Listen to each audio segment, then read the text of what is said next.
Recently, I had an interesting experience during meditation, and it has changed the way I live. This is BethWe in the Koinonia Kitchen, and I want to tell you about it because in a moment, I was overwhelmed by this feeling of intense connection. When I kept going through the day, I knew something had changed. I felt different, and I even found myself thinking in new ways, like opening my mind and my heart to strange new possibilities.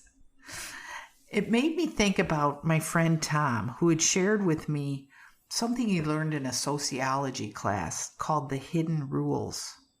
It was a list of rules based on socioeconomic groups. This study chronicled how people of different income levels live. It talked about what they valued most, what floated their boat, so to speak. So it started with low-income people. What did they value most? Believe it or not, they most value other people. They almost view the people in their lives as part of themselves. So if you do something personal, it's difficult to overcome. For example, if you steal their girlfriend, you may never heal that relationship, because it feels like you actually changed their sense of self. What about the middle income folks? What did they value most? According to this sociology study, they value achievement. So for this group, you're rated by what you do. So let's say you lose a job or a position, that's really going to rock the boat because it almost feels like you lost a piece of yourself, because achievement is where you get yourself, your value of yourself. The wealthiest group that was studied, what did they value? They valued their connections. You are who you know, for example, who your grandparents are, where you attended college, where you fit into society. People in this social group would punish you by shunning you or cutting you out of their social strata. That's how they would show you if you were valuable to them or not. So I was thinking about that list, and I realized that perhaps there might be a similar trend in the spiritual world. What do you think? I mean, people that are spiritually impoverished think mostly about themselves. Their spirit world is small because it's based on themselves. They can't get out of their own way, so they can't open their mind to greater ideas in a spiritual realm. So then I was trying to think about the middle group. I mean, they have some pull toward the spirit world, but they keep their feet firmly planted in the physical world. Like they have to earn their spirituality. They can't just let God be God. They have to earn their placement with God. They have to achieve their right to be spiritual.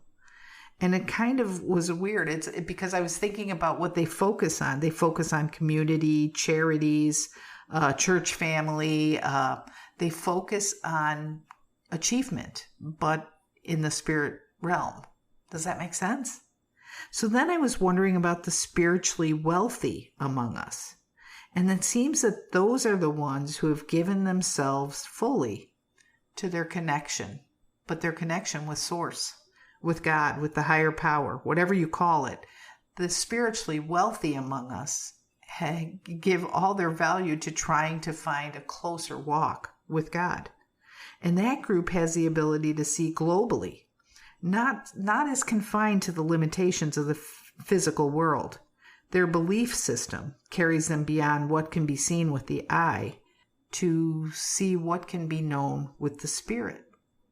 Every once in a while, we get a little flash of that. It's an interesting thing when that happens. A writer named Kelly calls it a holy moment. And every once in a while, we see holiness on this planet. It doesn't last for long, but we've seen it. Think about it. You've seen it, haven't you? When you just get that feeling of boom, connection, like I belong in a supernatural way.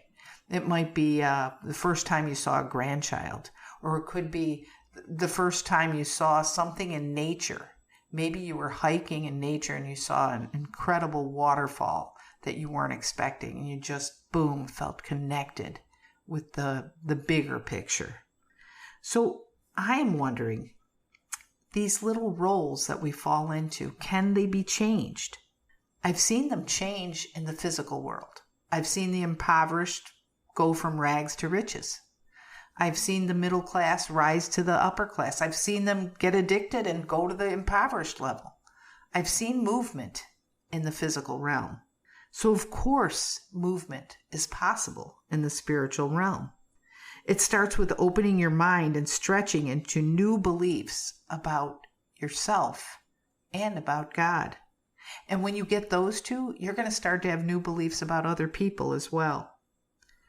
Again, many people born in the lower socioeconomic group will work to overcome adversity and attain the things that are valued in higher economic groups. They'll list achievements, they'll build contacts, and the stories will fill us with hope and possibility. But many of you listening, I want you to think about this with your spiritual journey. You may have started your spiritual journey in poverty as well. And maybe today you've worked hard to overcome adversity and maybe attain enlightenment with God's plan for your life. So your limitations are reduced. Isn't that awesome? And you're gifted with new abilities and beliefs that will carry you and your new worldview to new heights. It's exciting to watch this happen. And I gotta be honest, I have seen so many spiritual rags to riches stories unfold right in front of my eyes. They fill me with hope and possibility too. So when I look at someone who is on the journey, I look for the fruit in their life, because that's when I know it's happening. They're moving out of the designated group they started in, and they're reaching for something better. I hope you're feeling better because you had a listen. Good Seed Podcast is powered by the BethWe nonprofit ministry based in Vero Beach, Florida. Our goal is to start the uncomfortable conversations that turn complacency into action and despair into hope.